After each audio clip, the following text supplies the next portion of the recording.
हमारी कहानी शुरू होती है लगभग 4.5 अरब साल पहले। सोचो, अंतरिक्ष में गैस और धूल का एक विशाल बादल है। यह बादल बहुत ही विशाल और घना था। यह बादल हमारे सौर मंडल का जन्म स्थान था। धीरे धीरे यह बादल एक डिस्क के रूप में घूमने लगा। यह एक कैओटिक और एनर्जेटिक जगह थी। यहां पर बहुत सारी हलचल और ऊर्जा थी। गुरुत्वाकर्षण ने सब कुछ एक साथ खींच लिया। इस प्रक्रिया में गैस और धूल के कण एक दूसरे के करीब आने लगे। जैसे ही बादल सिकुड़ा, यह तेजी से घूमने लगा। इस घूमने की वजह से बादल के केंद्र में एक घना क्षेत्र बनने लगा।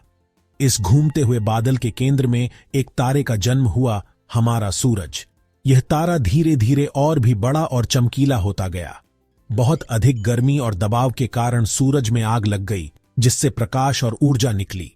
यह ऊर्जा पूरे सौर मंडल में फैलने लगी। सूरज के चारों ओर बची हुई धूल और गैस आपस में जमा होने लगी। ये छोटे छोटे कण एक दूसरे से टकराने लगे और बड़े क्लम्प्स में बदलने लगे।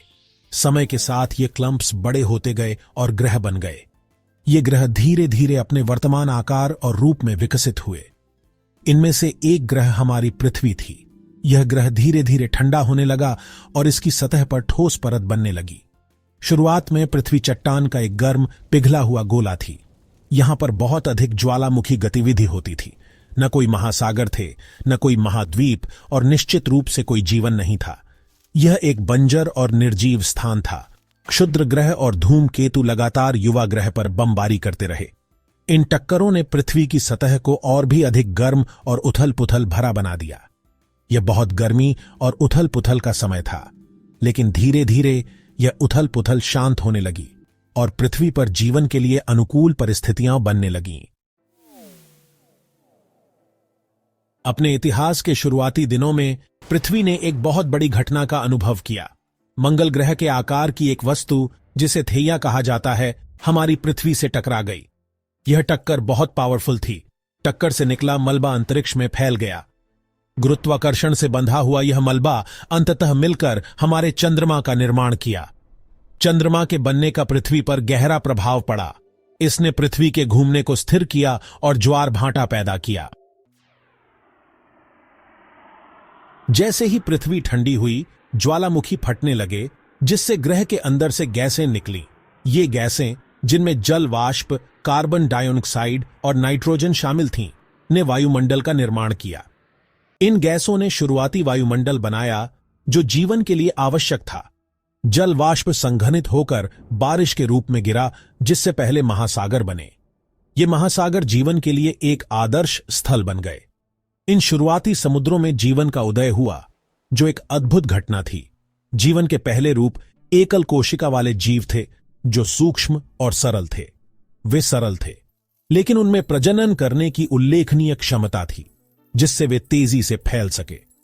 अरबों वर्षों में जीवन विकसित और विविधतापूर्ण हुआ, जिससे विभिन्न प्रकार के जीव उत्पन्न हुए। साइनोबैक्टीरिया, छोटे जीव, प्रकाश संश्लेषण के माध्यम से ऑक्सीजन का उत्पादन करने लगे, जो एक महत्वपूर्ण प्रक्रिया थी। यह ऑक्सीजन अंततः वातावरण में जमा हो गई, जिससे जीवन के लिए अनुकूल परिस्थितियां बनी। ऑक्सीजन का बढ़ना एक महत्वपूर्ण मोड़ था, जिसने जीवन के विकास को नई दिशा दी। इसने अधिक जटिल जीवन रूपों के विकसित होने का मार्ग प्रशस्त किया। अंततः पौधों और जानवरों का विकास हुआ, जो आज हम देखते हैं। पृथ्वी की सतह स्थिर नहीं है। प्लेट टेक्टोनिक्स के कारण यह लगातार बदल रही है। पृथ्वी की बाहरी परत बड़ी प्लेटों में टूटी हुई है, जो चलती हैं और एक दूसरे के साथ इंटरैक्ट करती हैं। इन मूवमेंट्स के कारण महाद्वीप बहते हैं, पहाड़ उठते हैं और भूकंप और ज्वालामुखी आते हैं। लाखों वर्षों में महाद्वीप कई बार टकराए और अलग हुए हैं। इन मूवमेंट्स ने पृथ्वी के भूभाग, महासागरों और जलवायु को आकार दिया है। लगभग 300 मिलियन वर्ष पहले बना सुपरकॉन्टिनेंट पैंजिया इस गतिशील प्रक्रिया का सिर्फ एक उदाहरण है। आज हम अपने सौर मंडल का पता लगाना जारी रखे हुए हैं। यह एक रोमांचक यात्रा है, जो हमें हर दिन नई खोजों की ओर ले जाती है। अंतरिक्ष यान हर ग्रह और कई चंद्रमाओं पर गए हैं। इन अभियानों ने हमें उन स्थानों के बारे में अद्वितीय जानकारी दी है। हमने मंगल ग्रह पर रोवर्स उतारे हैं, जो वहां की सतह का गहन अध्ययन कर रहे हैं और हमें वहां के वातावरण के बारे में महत्वपूर्ण जानकारी दे रहे हैं।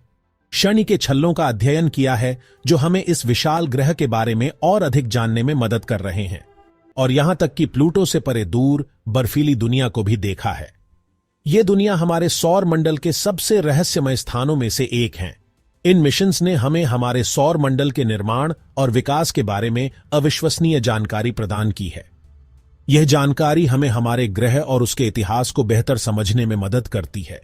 हमने मंगल ग्रह पर पिछले पानी के सबूत, जो यह संकेत देते हैं कि वहां कभी जीवन हो सकता था, बृहस्पति के चंद्रमा आईओ पर सक्रिय ज्वालामुखी, जो हमें ज्वालामुखीय गतिविधियों के बारे में नई जानकारी देते हैं, और शनि के चंद्रमा एनसेलेडस की बर्फीली सतह के नीचे विशाल महासागरों की खोज की है।